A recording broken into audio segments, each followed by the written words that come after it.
जिन लोगों को अभी आपने हाथ बांधे हुए जमीन के बल सिर झुकाए देखा, वो कोई आतंकवादी या अपराधी नहीं है।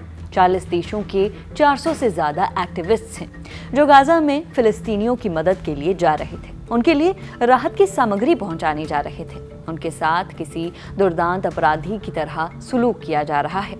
एक महिला को केवल फ्री पैलेस्टाइन बोलने पर उसके बाल पकड़कर जमीन पर लिटाया गया, और जो शख्स ये सब कर रहा है, सताए जा रहे लोगों का मजाक उड़ा रहा है, हंसते हुए हवा में झंडा लहरा रहा है, वो कोई आम व्यक्ति नहीं बल्कि इजराइल का नेशनल सिक्योरिटी मिनिस्टर है। पर ये सब आखिर किया क्यों गया? सवाल अब अमेरिका, ब्रिटेन जैसे दुनिया के बड़े बड़े देश भी उठा रहे हैं। इजराइल के मंत्री और सिक्योरिटी फोर्सेस की हरकतें इतनी अमानवीय हैं कि खुद प्रधानमंत्री बेंजामिन नेतन्याहू को कहना पड़ा, ये हमारे मूल्य नहीं है। जिस व्यक्ति ने गाजा में तबाही पर कभी खेद नहीं जताया, उसे भी इस पर सफाई देनी पड़ रही है।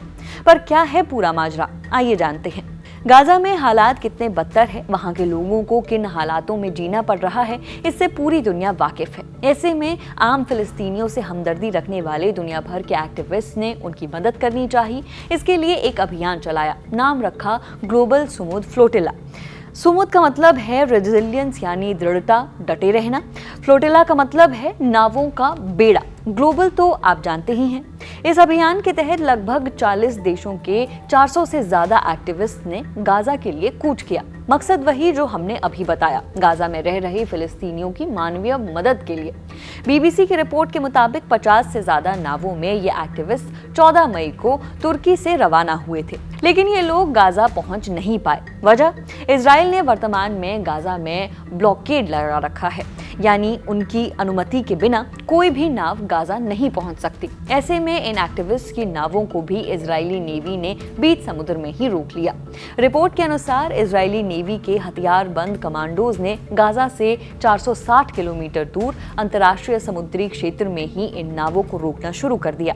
ये इलाका इजराइल के सी ब्लॉकेड के तहत आता है। इजराइल का कहना है कि ये लोग किसी मदद के लिए नहीं जा रहे थे, बल्कि ये हमास के फायदे के लिए किया गया है, एक पीआर स्टंट है।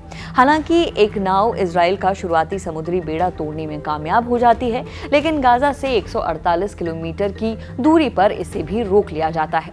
ग्लोबल सुमुद फ्लोटिला के ऑर्गेनाइजेशन का आरोप है कि इजरायली कमांडोज ने 6 नावों पर गोलियां चलाई और पानी की बौछारें की।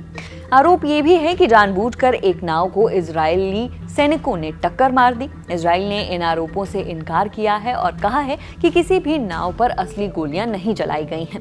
साथ ही इजराइल ने यह भी कहा कि वो गाजा पर लगाए गए ब्लॉकेड से किसी को गुजरने नहीं देगा। इसके बाद इजराइल ने नाव में सवार सभी एक्टिविस्ट को गिरफ्तार कर लिया। एक इजरायली ह्यूमन राइट्स ऑर्गेनाइजेशन अदला ने बताया कि उन लोगों को उनकी मर्जी के खिलाफ इजरायली इलाके में लाया जा रहा है। उन्हें अशदोद पोर्ट पर हिरासत में रखा गया है। ऑर्गेनाइजेशन ने यह भी कहा कि उनकी टीम एक्टिविस्ट की गिरफ्तारी को चुनौती देगी और उन लोगों को कानूनी मदद देगी। इसके बाद 20 मई को दोपहर में इजराइल के नेशनल सिक्योरिटी मिनिस्टर बेन गाविर उस जगह पर पहुंचते हैं जहां गिरफ्तार किए गए एक्टिविस्ट को रखा जाता है। वो न सिर्फ गिरफ्तार एक्टिविस्ट का मजाक उड़ाते हैं, बल्कि उनके सामने ही एक्टिविस्ट के साथ अमानवीय व्यवहार भी किया जाता है और वो ठहाके लगाते हैं। वेलकम टू इजराइल के नारे लगाते हैं, कहते हैं हम ही यहाँ के लैंडलॉर्ड यानी मालिक हैं। एक महिला आज़ाद फिलिस्तीन के नारे लगाती है तो बेन गाविर के सामने ही एक इजरायली सैनिक उसके बाल पकड़कर उसे जमीन पर बैठा देता है।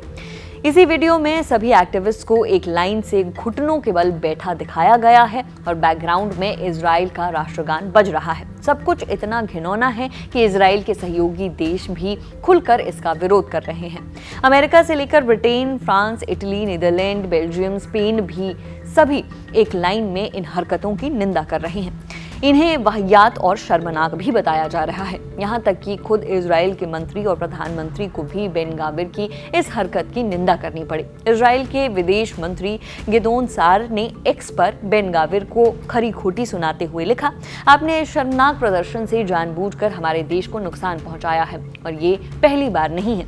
इस पर गाविर ने जवाब दिया कि विदेश मंत्री से उम्मीद की जाती है कि वो समझें कि इजराइल अब कमजोर नहीं रहा। इसके बाद खुद बेंजामिन नेतन्याहू नेतन्याहू सामने आए और अपने मंत्री बेन गाविर को फटकार लगाई। नेतन्याहू के ऑफिस ने एक बयान जारी कर कहा कि मंत्री बेन गाविर ने एक्टिविस्ट के साथ जिस तरह से बर्ताव किया वो इजराइल के मूल्यों और नियमों के अनुसार नहीं है। हालांकि प्रधानमंत्री कार्यालय ने यह भी कहा कि इजराइल को पूरा हक है कि वो हमास के समर्थकों की उकसावे वाली जहाजों को अपने समुद्री क्षेत्र में आने और गाजा तक पहुंचने से रोके। यानी नेतन्याहू ने जहाजों को रोकने को भी सही ठहराया। फिलहाल सभी देश जिनके नागरिक उन नावों में सवार थे उन्हें रिहा करने की मांग कर रहे हैं। इजराइल ने भी कहा है कि सभी लोगों को उनके देश के काउंसलर से मिलने की इजाजत दी जाएगी। लेकिन जिस तरह से ये पूरा वाक्य हुआ है और फिर ये वीडियो शेयर किया गया, उससे यही सवाल उठ रहा है कि जब इंटरनेशनल एक्टिविस्ट के साथ इजराइल में ऐसा सलूक कैमरे के सामने किया जा रहा है तो आम फिलिस्तीनियों के साथ क्या किया जाता होगा। फिलहाल मामले पर हमारी नजर बनी हुई है। ये खबर लिखी है हमारी साथी निकिता ने। देश दुनिया की तमाम खबरों के लिए देखते रहिए दी लल्लन टॉप। वीडियो अच्छा लगा हो तो इसे लाइक और शेयर जरूर कीजिए। अब तक नहीं किया तो दी लल्लन टॉप चैनल को सब्सक्राइब करना भी ना भूलें।